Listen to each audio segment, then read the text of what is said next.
ഇന്നലെ സാറ് ശരിക്കും പോരായിരുന്നു.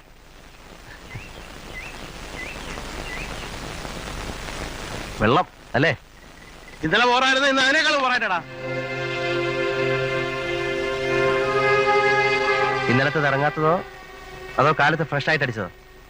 അല്ലേ കിടന്ന് ഒച്ച ഉണ്ടാക്കരുത്, വേലി ഇനിയും പൊളിയും. ചോണയുണ്ടേ പൊളിക്കടാ. 2 വാറ് കണ്ടടാ ഞാൻ. വേലാലി വേലിക്ക് ഇപ്പുറത്തെ കാല് കുത്തിയാൽ എഴഞ്ഞാ നീ തിരിച്ചു പോകും. തീരെ മനുഷ്യത്വമില്ലാത്ത പെരുമാറ്റം കണ്ടാ ചിലപ്പോ അപ്പുറത്ത് വന്നെന്ന് വരും. ഞാൻ വാറൊന്നും കണ്ടിട്ടില്ല, പക്ഷെ ആർമി ചേരാൻ ഭയങ്കര കൊതിയായിരുന്നു. വീട്ടിൽ നിന്ന് വിടാഞ്ഞതാ. ഇനിയും പറ്റുകയാണെ ഏതെങ്കിലും വാറ് വരുമ്പോ ചേരണമെന്നുണ്ട്. ഇന്നലെ നിങ്ങൾ കാണിച്ചേനെ അപ്പൊ ഞാൻ മറുപടി പറഞ്ഞില്ല. പക്ഷെ അതിന്റെ അർത്ഥം ഞാൻ എപ്പോഴും മണ്ടനെ പോലെ തിരിച്ചു പോകുന്നല്ല. എന്റെ വീട്ടിൽ കയറി ഒന്ന് അധികാരം കാണിക്കാൻ തുടങ്ങിയാ ഇനി നീ തൊഴിമടിക്കും. നിനക്കെന്തൊരു ആവശ്യം എന്റെ പ്രൈവറ്റ് കാര്യങ്ങൾ ഇടപെടാൻ? നിങ്ങളുടെ പ്രൈവറ്റ് കാര്യങ്ങളൊന്നും ഞാൻ ഇടപെടുകയല്ല.